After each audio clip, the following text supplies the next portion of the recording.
Good morning, Mueller Mustang. Buenos dias. This is Miss Nacheli. I hope you are doing great this week. I'm really happy to connect with all of you. Um, and excited about what we will be talking for today's assembly. Today's assembly is all about our habit number one, being proactive. And I will start with a short video that talks and gives you some great examples of what being proactive looks like and why it's important. Hey everybody, you're watching the Wise channel. And the wise word for today is proactive.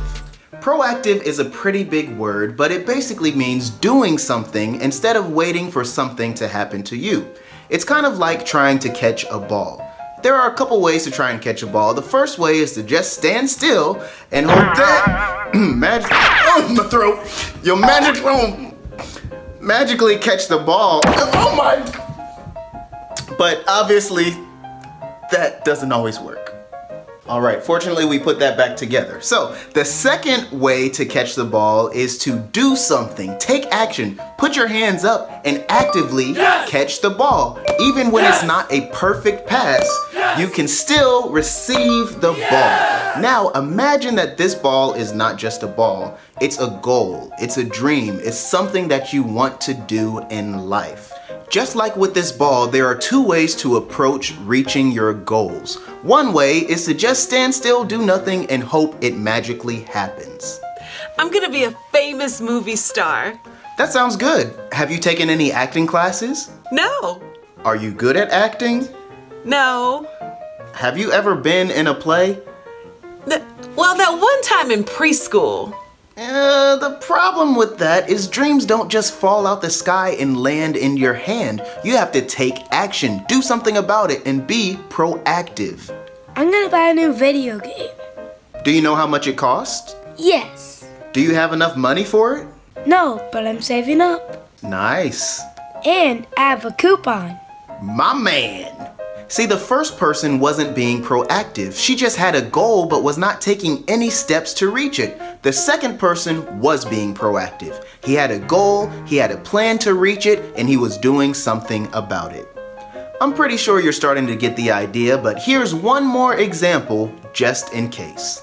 Hey Bud, what are you up to? I'm watching the game. Well, don't forget you need to practice for your big trumpet solo for the concert this week. Okay, well, later. You need to be proactive and practice, or else this would happen.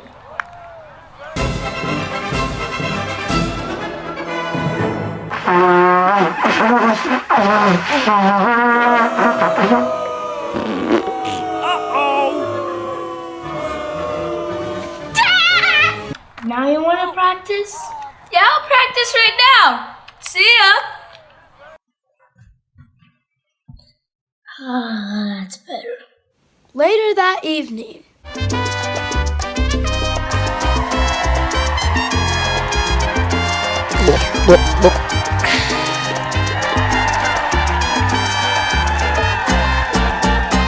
So now I'm sure you get the point. It's not enough just to want to do something. We want to take active steps to actually make it happen. Let's all be proactive.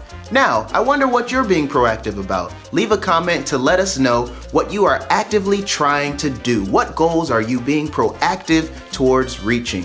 And of course, be sure to like and hit this little icon in the bottom right-hand corner so that you can subscribe to the Wise channel. It's completely free and you'll be notified when we release new videos. Thanks for watching today's Wise Word, and remember, be proactive. We'll see you next time. So, a good question to ask is, what can you be proactive about? What are some goals that you have set, some dreams that you have that you really want to pursue?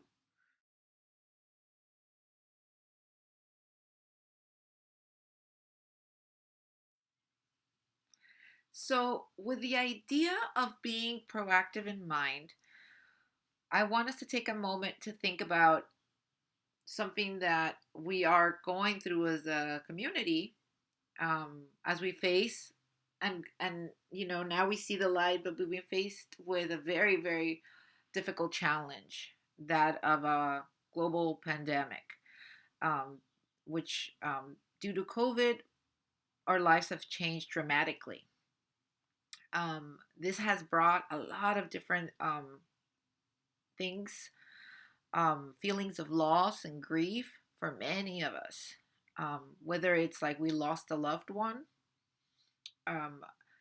or just the losing, what you had before. So when we're talking about loss and grief, it doesn't have to be just about someone that has passed away. It can also be about, kind of maybe the feeling loss for your connections with your friends that you used to have, right? And you're kind of going through a grieving process because you don't have that anymore. Grieving the loss of a job, or not being able to go to your graduation. These are all different things that we have had to grieve and kind of process during this time. It's normal to go through grief. It's normal to feel extremely sad, to miss the people that you love. All these things are normal emotions. Think of emotions as like these waves, like in the ocean, right? And you have to like look at the waves, because if you don't look at the waves, they can knock you over. So you have to be aware of those waves of emotion. And that's what we're going to be doing. I'm going to ask you to kind of be aware, maybe take a moment to just think about some of that loss and that sense of grief that you might have, right? And it's okay. Recognize it. And we're going to see this video and watch some steps that you can take to process that, and to know that, of course, that you're not alone. So let's watch the video together. There's no quick fix. Dealing with grief isn't some scientific problem that we solve. Grief is an incredibly complex emotional journey, and it isn't a process that we should rush. We're not suggesting that grief is something you can fix by watching a quick YouTube video. It's definitely not that simple. So as you watch this video of techniques to relieve your pain, understand that it's never as simple as a step-by-step guide. If you feel overwhelmed, there are professionals, family, and friends that you can reach out to. You are not alone. Acceptance.